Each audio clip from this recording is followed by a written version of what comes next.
One of America's greatest thinkers on international relations once said, "Our constant concern in peacetime must be to see that no nation or alliance of nations is allowed to emerge as a dominating power in either of the two regions of the old world from which our security could be threatened." Professor Nicholas Spikeman was referring to Europe on the Atlantic and East Asia on the Pacific. Today, as America's unilateral dominance continues to weaken and the resurgence of regional powers continues to take its course, we will see a drastic change in the distribution of world power and a reconfiguration of international alliances in a more competing world order. One of the surprising alliances may be between Germany and Russia, as both nations have something which each other needs. I'm Kasim, welcome to KJ Vids, and in this video we will look at the making of what many may have thought was an unusual alliance between Germany and Russia. In a previous video I explained in detail why Germany is feeling increasingly insecure and lacks confidence in American security. With an emboldened Russia, a rising China and a weak America, Germany anticipates more crises and conflicts.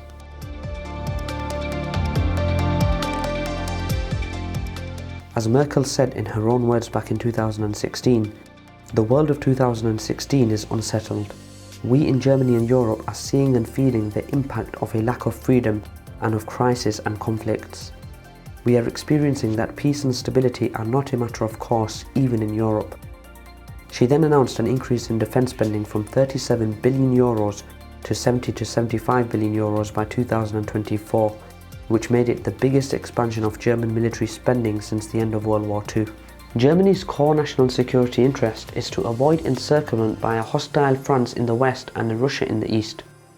Regarding France, Germany has little to worry about due to its economic integration via the EU, as well as France's outlook towards Germany as a key partner in European security. In fact, in my previous video about France's role as a global power, I talked extensively about how France actually wants more integration of the EU and views Germany as a key security partner in achieving European supremacy. But on the other hand, Russia's top interest is to dominate Eastern Europe and push as far west as it can.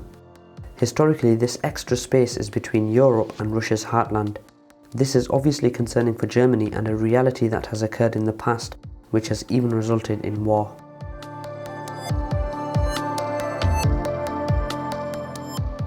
Germany's relations with Moscow have always been and remain one of its central strategic challenges.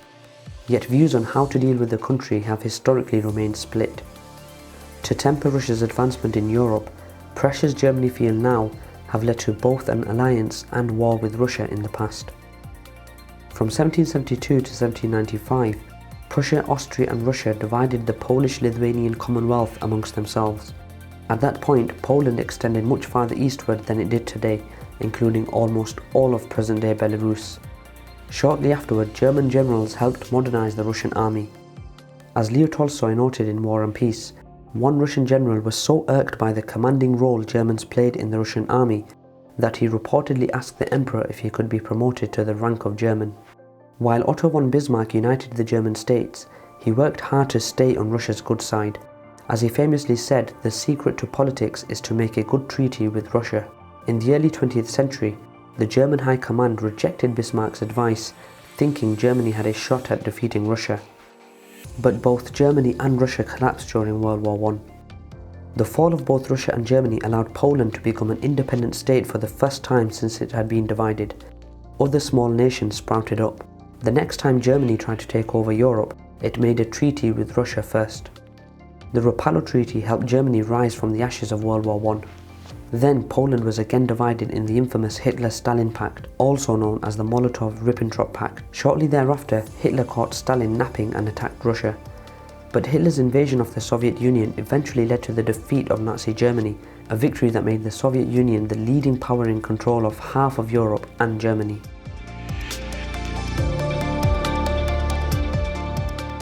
The impending end of the Cold War, which resulted in the reunification of Germany in 1990, marked another important turning point.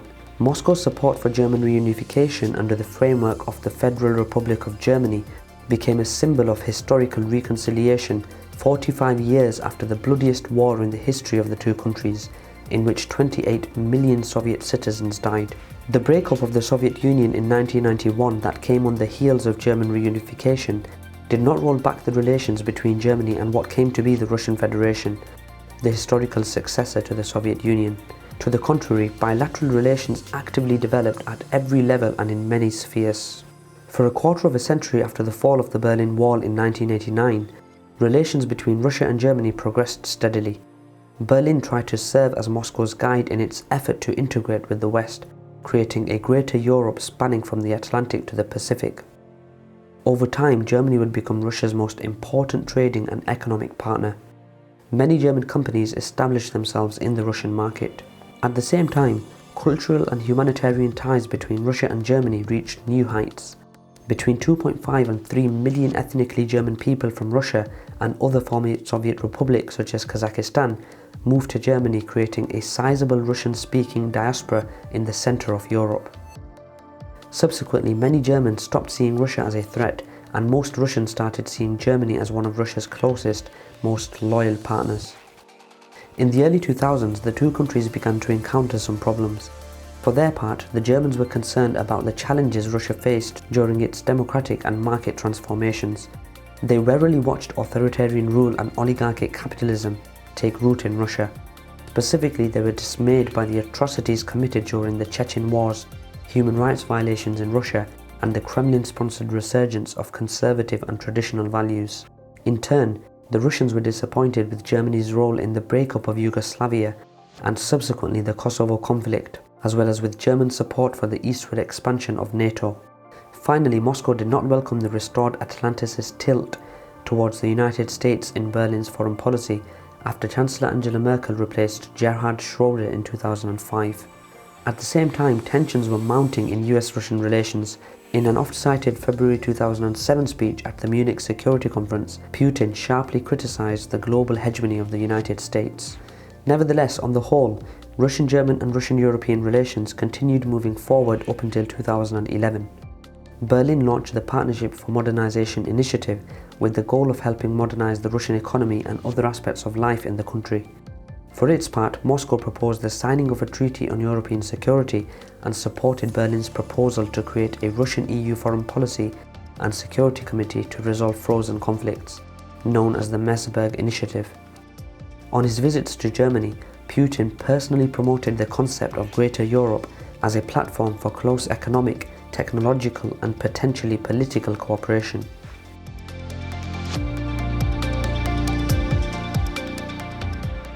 The European Union as a whole relies on natural gas for nearly a quarter of its energy, and Russia currently provides more than a third of that. However, some EU countries are much more dependent on Russian gas than others, with many countries in Eastern Europe getting 2/3 or more of their gas from Russia. Germany is highly dependent on Russian gas. It currently gets about 40% of its supply from Russia. That makes Germany the EU's largest consumer of natural gas. The Nord Stream 2, which follows the same route as the Nord Stream 1, a pipeline completed in 2011, could potentially double the flow of Russian gas into Germany. When President Trump ruffled German feathers this summer, saying the NATO ally was totally controlled by Russia, he was referring to the pipelines and particularly the Nord Stream 2. When the Nord Stream 2 pipeline is completed, it will carry Russian natural gas hundreds of miles across the Baltic Sea to Germany.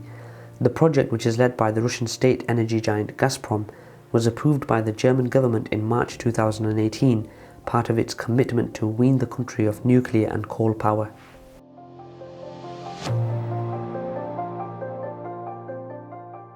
But this pipeline deal with Russia has political ramifications. Ukraine, the Baltic states and Eastern European countries such as Poland are opposed to the deal, fearing that the project could allow Russia to bypass existing pipelines through their territory, crippling their energy supply and depriving them of lucrative transit fees. Ukraine threats that once NS2 is completed, Russia will divert the rest of its European gas supplies directly to Germany, cutting off its transit income and crippling its economy. In support of Ukraine and to punish the Kremlin for the annexation of Crimea, America's Congress has threatened sanctions on those involved with NS2. The European Union is engaged in talks with Russia and Ukraine to ensure fair play. But once pipeline construction is underway, the harder it will be to stop and the less incentive Putin will have to make concessions to Ukraine. Germany's requirements for more Russian gas will alienate its European neighbours who are backed by America in opposing this deal. A fallout over Nord Stream 2 will not distance Germany from Russia, but rather will only bring them closer together. In addition to this, German public opinion is strongly for a closer alliance with Russia and the Nord Stream 2 pipeline. According to a poll which surveyed 1,004 Germans, 2/3 said they supported the construction of the Nord Stream 2, saying it will help provide Germany with a more reliable supply of natural gas.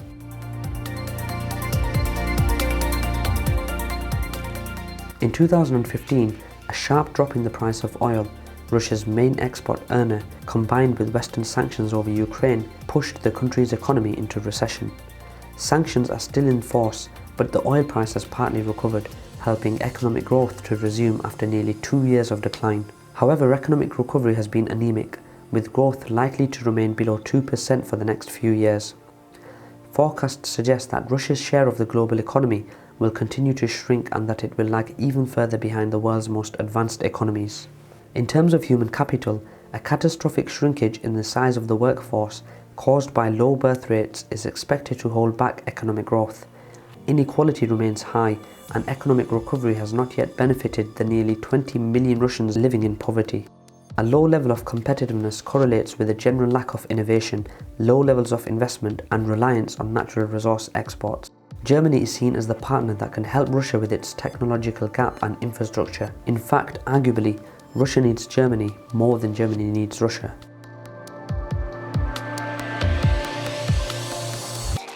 For Germany, the economic relationship with Russia is secondary to long-term strategic considerations, although some sectors such as energy and agriculture benefit from close commercial ties with Russia. But Germany's overall economic links with the country are fairly modest. In 2017, for example, German exports to Russia totaled just under 26 billion euros, or about 2% of the total. Germany, however, is a much more important market for Russia. Russian exports to the country, which are mostly energy related, totaled 31.5 billion euros last year, making Germany one of Russia's top 3 trading partners. What drives the support of Berlin's political establishment for Nord Stream 2 is a conviction that tethering Germany's energy needs with Russia's economy is the best way to forestall a deeper conflict. Such thinking, widespread in Berlin's foreign policy establishment, is influenced by the legacy of Ostpolitik, the policy of détente that characterized West Germany's approach to the Soviet Union beginning in the 1970s. Many Germans credit the policy with both ending the Cold War and for creating the conditions that led to German reunification. Germany's support for Nord Stream 2 has been Gazprom's biggest asset in pushing forward with its plans in the face of resistance from the European Commission and many other EU countries. That support is still there, despite Berlin's decision to participate in an extraordinary coordinated response from Western nations to the Skripal nerve agent attack in the United Kingdom.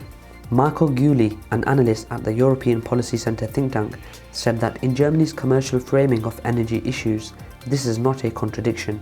Balancing political and commercial interests is old hat for Berlin. Germany is also a vocal supporter of sanctions against Russia over its annexation of Crimea, while also backing Nord Stream 2, he added. Whilst Moscow did levy countervailing economic measures in response to Western sanctions in 2014 following its aggression in Ukraine, the EU-Russia energy relationship is too important for either side to tamper with. The reality is that when it comes to gas politics, Russia is a more reliable partner than in the geopolitical context, said German socialist MEP Martina Werner. The Russian economy is highly dependent on the income from gas exports to the EU, which creates a strong mutual dependence between us. In foreign policy, on the other hand, Russia is much more unpredictable.